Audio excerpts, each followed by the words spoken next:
El pueblo de Voskresensk se acurrucaba nervioso al borde de un bosque primitivo. Más allá de la seguridad de los campos labrados y las parpadeantes lámparas de aceite, se extendía una extensión de pinos susurrantes y robles antiguos. Sus ramas, nudosas y retorcidas, arañaban el cielo, proyectando largas y misteriosas sombras que danzaban con la luz que se desvanecía. Pero era el lago, enclavado en lo profundo del abrazo del bosque, lo que realmente inquietaba a los aldeanos. La superficie del lago sombrío era un espejo de obsidiana pulida, sus profundidades insondables, sus secretos celosamente guardados. Ningún pescador se atrevía a lanzar sus redes en sus aguas, ningún niño hacía rebotar piedras en su orilla. Porque el lago sombrío era más que una simple masa de agua. Era un lugar de susurros y sombras, donde la realidad se difuminaba con antiguas leyendas. Se decía que el lago contenía la respiración, esperando reclamar a los incautos, para arrastrarlos a sus turbias profundidades. Los aldeanos lo sabían, habían escuchado las historias susurradas por el viento a través de los pinos. Habían visto las ondas en la superficie del agua cuando ninguna brisa agitaba el aire. Habían escuchado las melodías inquietantes que se desprendían del lago por la noche, atrayendo a los desprevenidos a su perdición. Y sabían el nombre que rondaba esas melodías: Rusalka. Iván, un joven con ojos tan azules como el cielo de verano y un corazón cargado de presentimientos, conocía estas historias demasiado bien. Había crecido al borde del bosque, hijo de un leñador, su vida tan parte del bosque como los árboles mismos. Conocía los peligros que acechaban en sus sombras, los secretos susurrados por el viento. Pero nada podría haberlo preparado para la melodía inquietante que ahora llenaba sus sueños. Comenzó sutilmente, un susurro al borde del sueño, una melodía inquietante que parecía filtrarse en sus huesos. Era una voz de belleza etérea, llena de tristeza y anhelo, el canto de una sirena que lo llamaba al lago. Cada noche, la voz se hacía más fuerte, sacándolo de su sueño, atrayéndolo hacia la orilla del agua. Iván luchó contra la atracción, la melodía se abría camino en sus pensamientos despiertos, una presencia constante e inquietante. Intentó confiar en sus amigos, en los ancianos del pueblo, pero sus palabras le brindaron poco consuelo. Hablaban de antiguas maldiciones, de espíritus inquietos, de las rusalkas, las ninfas del agua que atraían a las almas desprevenidas a tumbas acuosas. Sus palabras hicieron poco para aliviar el creciente miedo de Iván. Sabía, en el fondo de su corazón, que la voz que escuchaba no era producto de su imaginación, sino una llamada, una súplica, de algo antiguo y poderoso.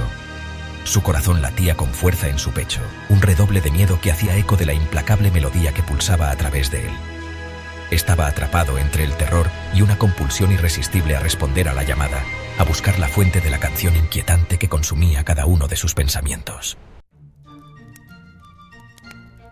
Los ancianos hablaban de las rusalkas en voz baja, sus voces apenas audibles por encima del crepitar del fuego. No eran espíritus benevolentes de la naturaleza, como algunos creían, sino criaturas de dolor y venganza. Las rusalkas, susurraban, fueron alguna vez mujeres jóvenes, traicionadas por el amor, ahogadas en las profundidades del lago sombrío. Sus almas, incapaces de encontrar la paz, estaban atadas a las aguas, atrapadas para siempre entre el mundo de los vivos y el reino de los muertos. Atraían a hombres desprevenidos a la muerte, sus voces tan dulces como la miel, su tacto tan frío como el hielo. Se decía que su belleza era fascinante, sus ojos conteniendo las profundidades del lago mismo, reflejando el dolor y el anhelo de sus almas atrapadas. Aquellos que sucumbían a sus encantos eran arrastrados a las profundidades, sus almas atadas para siempre al lago. Iván escuchó sus relatos con una creciente sensación de temor. La voz que atormentaba sus sueños no era de malicia, sino de profunda tristeza, un anhelo por algo perdido. No podía quitarse la sensación de que la rusalka no estaba tratando de atraerlo a la muerte, sino pidiendo su ayuda.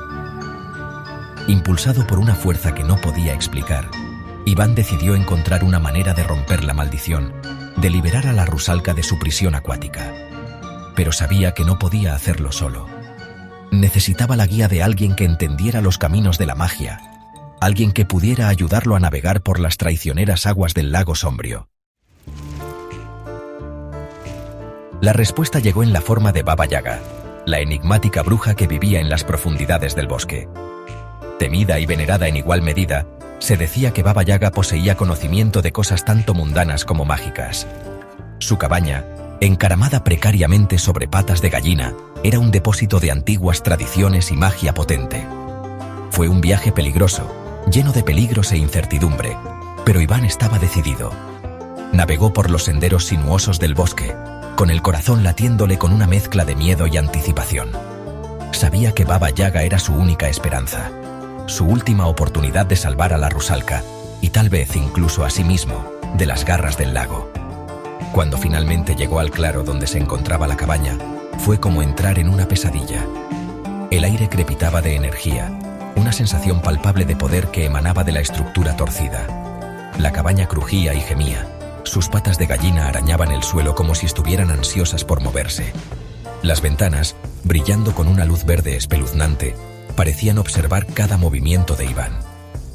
Respirando hondo, Iván se acercó con cautela, con la mano sobre la empuñadura de su cuchillo de caza.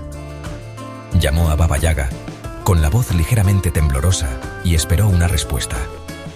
El silencio se cernía pesado en el aire, roto solo por el susurro de las hojas y el crujir de la cabaña. Justo cuando Iván estaba a punto de darse la vuelta y huir, la puerta se abrió con un gemido, revelando una figura sombría recortada contra la luz misteriosa que emanaba del interior.